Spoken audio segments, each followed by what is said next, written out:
Buenos días. Buenos días, Raisa. Muy bien. ¿Tú? Muy bien. Can we start with the injury situation, please? Yes, Silvan Distan, obviously that he had to come off against United on Sunday. He won't be fit for this weekend, and it's a little bit too early to know how long he's going to be out. Obviously, it's a soft tissue injury, the hamstring in his. And I do think that over the next 48 hours we'll have a clear idea if he's going to be available before the season ends. And then Kevin Mirallas, that he came off, and we thought that time he was just a bit of a cramping up the muscles. He's got a bit of a little bit of a tear in his groin. So obviously, this season is over for him. It'll be between 3 and 4 weeks. So that's Kevin out for the season. Apart from that, everyone that was available for the squad at Manchester United will be available for Southampton. So you're not thinking about bringing back Phil Jagielka at this stage? No. Phil's trained really well. He's been training really well this week. We had some work behind the scenes, and we're not going to rush Phil just because Silvan now is injured. I think I do feel that Phil will be available for the squad for the Man City game, and that's not going to change the program that we had previously. He's ready. He's recovered extremely well, and now we're not risking anything as long as we stay strong with his returning date. So that's going to be the case. And Darren Gibson joined the group this week as well, and is progressing really well. But I think it's early, a bit too early to tell if he's going to be involved or not. Still no sign of Traore in that respect as well. You thought you might be able to get. Yeah, no. I don't think we'll see Lassina this season. It will be a surprise if he's fully fit before the Hull City game. That will be the only option that we have. He's recovering well, and I think it'll be fully fit for the World Cup selection if he's considered. But at the moment, I think for the league campaign, it's going to be a little bit too early for him. Are you hoping that you might be able to keep hold of Lassina for maybe a longer period in the future? Well, it's something that we're going to sit down in the summer, and we're going to review the situation. Obviously, Lassina is a player that is quite unique in what he brings into the squad, and it's very different to what we got. So it's a conversation to have. I know that Lassina is desperate and frustrated that he hasn't been able to play more minutes for us. So it's something that we're going to look into it. Obviously, we need to speak with his parent club and see what their thoughts are and their ideas. But as a player, he's a very interesting player for us. Now, how much was the result against Manchester United exactly what you were looking for in terms of keeping momentum going after the defeat the previous game? Well, it was really important because facing a team of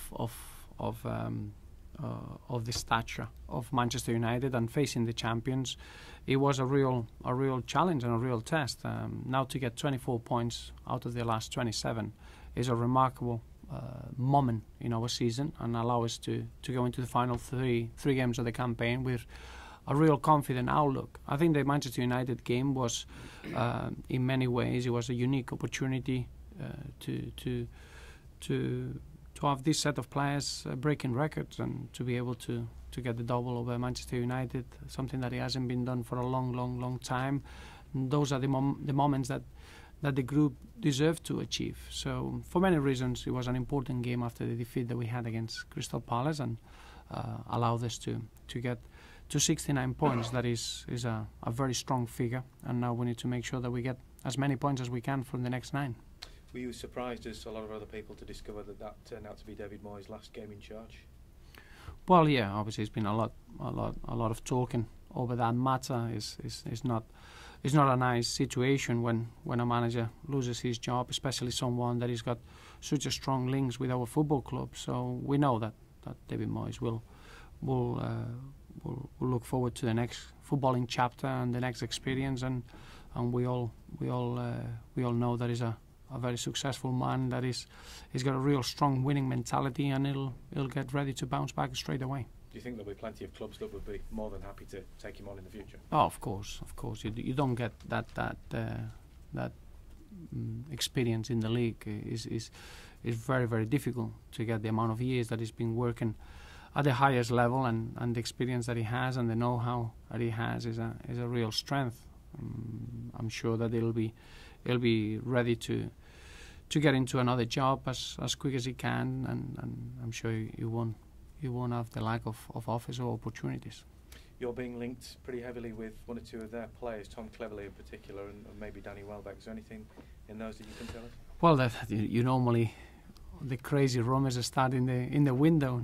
We got 3 games to go, probably the most exciting ending of our season, and we're talking about possible targets. It's nothing to mention. What it is to mention is that we'll use the window to try to be stronger in terms of the squad, and we'll look at all the players available and the possibilities that we need. But now, as you can imagine, we got 3 outstanding footballing events in front of us. We've been working really hard for over 10 months to be in this position, and the only thing that matters and the concentration goes to Southampton. And Southampton have been one of the success stories of the season, would you say? They have, yeah, without a doubt. Without a doubt, I think in terms of footballing concepts, it's one of the most attractive team in this league, and they got a real bravery about the way they play, about they allow young players to have big roles. They already got 8 points more than they had last season, or the way that they finished last season. They got 3 games to go. I think it shows you the incredible progress that they had in the last campaign. And we know we're going to face a really difficult team, but in our eyes is another very, very important game that we need to be as good as we can, really. You're looking at the games that we had lately. It's been the perfect preparation to have a strong finish, and I do expect to be the Southampton game probably one of the biggest tests that you're going to face this season. And does it give you any sort of psychological or otherwise edge to be occupying 4th place if you're there after your game against Southampton, with Arsenal having a later kick-off time, if you're keeping the pressure up on them perhaps? Not really, no. If it would be a team that they'd never been in that situation, I would say yeah, maybe, probably. You're talking about Arsenal, that they've been in this situation year after year. They know how to focus on themselves and making sure that they are ready to finish the season strong. So I don't think that plays much of importance. What it plays a real importance and significance is the amount of points that you're going to finish the season with, and that's what we are concentrating. We're well aware that anything around the 72 to 75 points is Champions League football. So we're desperate to try to make sure that we get those figures, and making sure that the group is ready to enjoy the football and enjoy the 3 final occasions that we have this season. Roberto, do you think if you win your remaining games, you'll make the Champions League? Yes, yeah. I think it's fair to say that. Just you're looking at the last 15 years, or since the Premier League started, the 4th place is well below the 76 points. It's only been 1 season that you needed 76 points for that, and in average, it's always been a lot less points, and you don't get far wrong when you look at the points tally. It doesn't matter who you're playing against or who you're fighting against to get into that 4th spot. It's always the points tally that it matters. I think I will go even as far as say that if you get 9 points and you don't get into the Champions League, you can be very, very proud and very happy. In the same way, if you get into the Champions League with 71 points, 72, you should be disappointed. And that's the target that we're getting ourselves, how many points we can get from now till the end of the season, make sure that we are fresh, we've recovered, and we look at every game as a unique opportunity to show what we can do. How much admiration do you have for the job that Mauricio Pochettino's done at Southampton during his time there? Huge admiration, because he came in a difficult time when where Southampton had a very successful period with 2 promotions with the previous management team, and he embraced the good work that Nigel did, and then all of a sudden he transformed the team. It's a team that they play with a real bravery, they condense the spaces, they press, very dynamic, and they got real good quality in the young players that they've been given a very strong role. It's been very impressive in the manner that they always get good performances against the top sides, especially at home. They always get good results against the top teams, and I think that shows you that the team plays with an incredible swagger, with incredible intelligence in the way that they are set up tactically, and they make it very, very difficult. Thank you.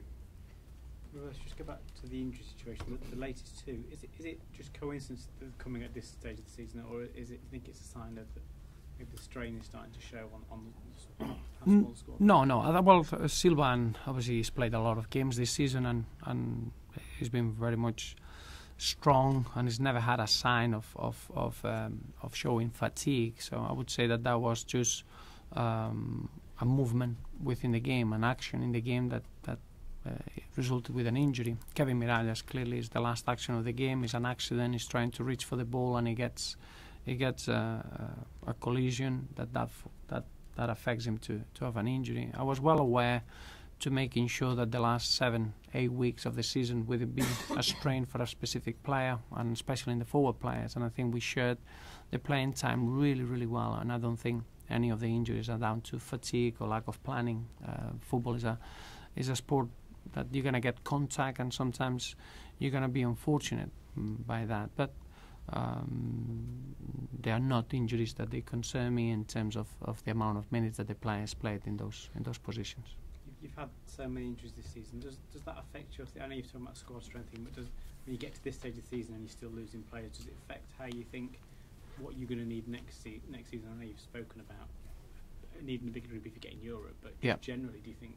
No. I think obviously if we could manage to play in Europe, we will get a bigger squad in numbers. You need that. I think the demands are huge, and it's important that you handle that well. As always, you cannot predict for an injury. As long as those are injuries that they come through the contact or the nature of the sport, I'm happy with that. You're looking at in the other side is we got young players that they are very much capable of coming in and showing what they can do, and that excites me. This weekend maybe we'll have to bring someone from the under-21s group and give him an opportunity, and that's what we are as a football club. We're not a club that we're going to blame players missing or having injuries. We're excited about the opportunity that is given to a young player, because I do believe that the young players at the club are ready to come in and help the first team. So in that respect, we don't want any injuries and we don't want anyone missing, but it's an exciting time to see a young player given another opportunity.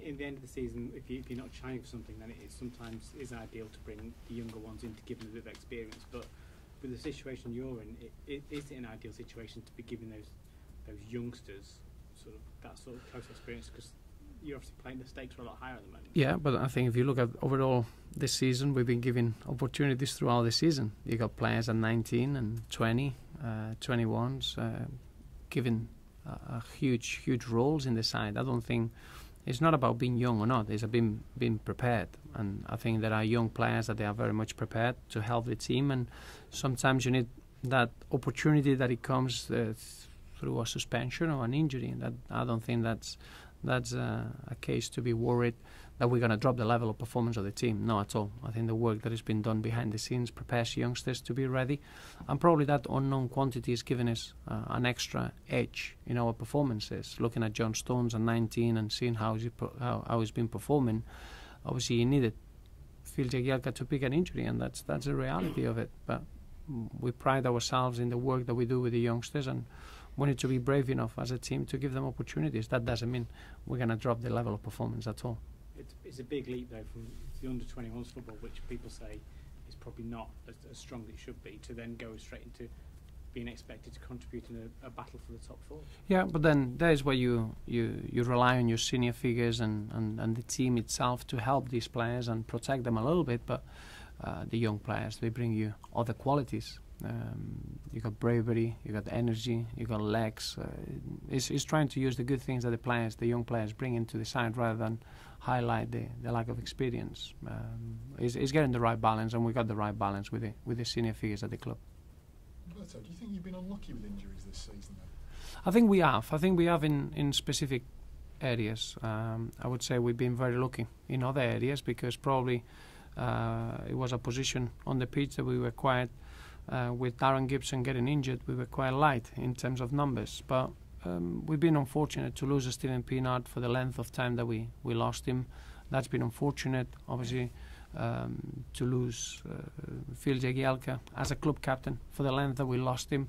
That is unfortunate. To lose Aruna Kone for the time that we lost him. That's unfortunate. But I think we've taken advantage of those negatives. I don't think we've been a team that we felt sorry about the players that they went there. Is the opposite. It's open a real good competition for places. It's open opportunities for young players, and I think it's fair to say that the youngsters, they come in and they're given a terrific level. So overall is what you need to do as a team. Never use to have an excuse, never use having an experienced player injured as a reason why you couldn't win a football game. Is the opposite. Is finding ways to always have a good level of performance on the team.